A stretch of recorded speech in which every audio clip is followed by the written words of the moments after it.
Alright, we're Daryl as a service and Liz Sundet, and we're taking Hi. a quick look at at a few things that we're discovering with Microsoft Teams, and we're doing this in a cloud co-working space. If you've been following this little journey, um, we've set up a space in Laurie and Strand's tenant to bring people together to just work across the table and talk if we want to, or just be around as we experience stuff.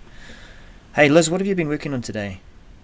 I've been working on doing a Power BI class today, making my way through that. I've got till the end of the month to complete it, and then I also had to post grades for my class. So I was available and online, and Daryl said, "Hey, why don't you just join me here in this space?" And I got in, jumped on, and it's working. So Yeah. anonymously, yeah. Yeah, so how did I get you into this space? You sent me a link through a private message. I actually sent a group of us a link through a private message on Twitter, and I jumped on and clicked on the link, and basically it opened and said, would you like to join in the browser, or would you like to join in, your app? Because I have Teams loaded on my computer already. So I tried joining with the browser. It didn't exactly work great with the browser. I Which had browser do some you use? Edge, Okay. Edge, and I think it was conflicting because I had Teams open already. So it was kind of like, which way do you want to go here? So Mm. I tried it again, and it worked open just fine in with the Teams browser, and we connected about a half an hour ago, and it's been working great. So And in that half an hour, you've been waiting for me to try and set everything up so we can share this experience with everyone. Typical Daryl. Yes, we got it hey, work now. Let's share it. it's always great to chat with you. So Yeah, well, thank you, Liz. yeah. So yeah, let just the other thing that we push the boundaries with. So yeah, just to recap, it is about trying to share a link so that anyone can join this meeting. And I shared a blog post about that this morning. As we experimented with that yesterday with Owen. Now we pushed it a little further. I wanted to see, now I'm part of this Twitter discussion. I'll just share that on my screen now. This is our group chat that was sitting in DM, and that's where I shared the link. So I was taking a look at that and thinking, I wonder if I could push this link myself and join the meeting anonymously from my mobile. So you'll see here on screen, I know Liz can't see this, but I'm sharing this with a recording. It says, do you want to open this in Teams? In other words, the Teams app on my mobile. Sure I do. Let's click that. Open. Open with Teams. Connecting. Connecting. And then It did there we work. have. It did work. So I know that Liz has a different view of things, but what we're seeing in this recording, you've got Liz in the middle, and she's joined via the Teams client, and I'm seeing her via the Edge experience. So that's me talking to Liz on my desktop. On the far right, we've got my mobile showing that Daryl can join the meeting anonymously from the Teams mobile client. So if I receive a link or share a link, then I can join this anonymously from my mobile, which is really cool. And that's probably one of the more common ways that I'd be sharing this with people.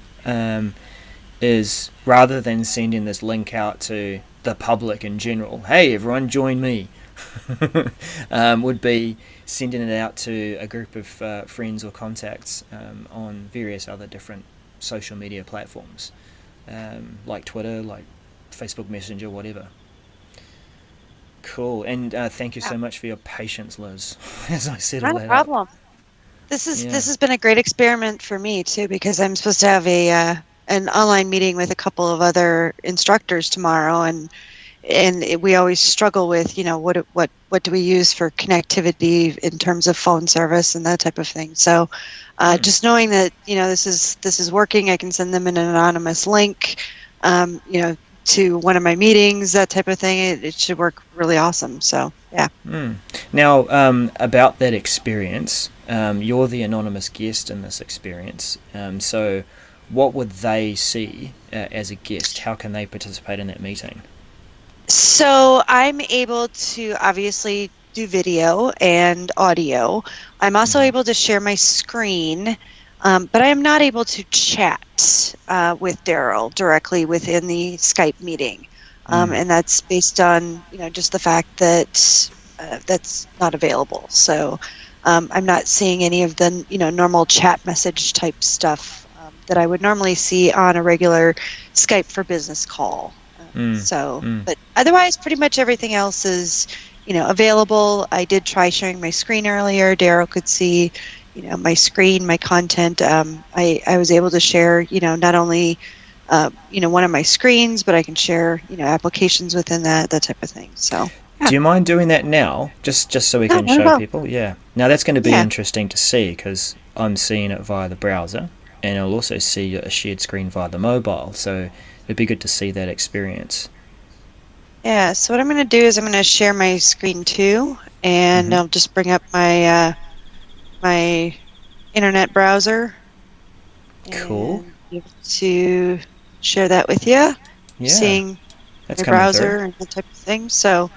Yeah, so it's basically sharing one of my screens. I do have 3 screens that I run off of. So, but yeah, so I am able to share information, and I didn't have to click for hey, give me the access to be able to share or make me a presenter or anything like that. I just was able to just directly click the share button. So yeah, no, I think all of those kinds of controls are coming, and they'll be figuring out a way to give a anonymous guest the ability to chat and to send and receive files.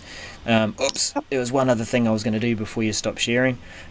Oh, sorry. Yeah, and because I'm holding my phone in portrait mode, which is quite common, but if you are sharing a desktop and you want to get a better view of it, you can see in the mobile experience that it's kind of small, and I can see the video of the active speaker underneath and other participants.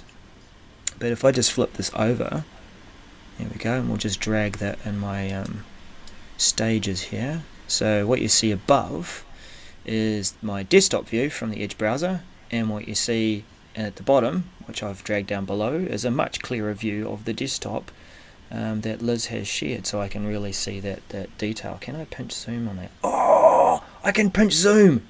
Oh, sweet! Yeah, so if there's some detail that you're presenting that in your full screen you can't see it, I can pinch zoom. Oh, that's cool. That is interesting. 38 degrees Fahrenheit. That kind of cold, isn't it? Yeah, that's about 2 degrees Celsius, I believe. Oof, 2 or 3 degrees Celsius. So that's that's really warm. warm for winter in Minnesota. For those of you not in Minnesota, that's warm. We're expecting 50s today, or 50s this weekend. So, wow. 38 is anything that's above 32 degrees is melting temperature for snow and ice. So we're happy to see that right now. So yeah, cool. So, but yeah, I think in about the rest of the world, it's probably maybe 2.5 degrees Celsius. So. Oh wow. Just a last experiment. I can zoom right in and I can see the icons along the bottom of your desktop. So that's how I think it's about 200% zoom, which is pretty sweet. Wow. Yeah. And I can barely see them. Well, yeah, it's one of those common problems when someone shares a desktop that they usually do the full resolution. And how do you see that from a mobile? Well, here I can pinch zoom and see some of that text that I'm struggling to see. Interesting. Nice one. All right. Well, I won't keep you too much. I won't keep you any longer, Liz. Thank you so much for helping me with this experiment, this trial. We'll post the recording very shortly, and hopefully this has been helpful with everyone tuning in and checking out our co-working experience, the cloud co-working experience, and various things that we're finding out about Microsoft Teams in the process. Catch you again. Bye for now. Yeah. Thanks.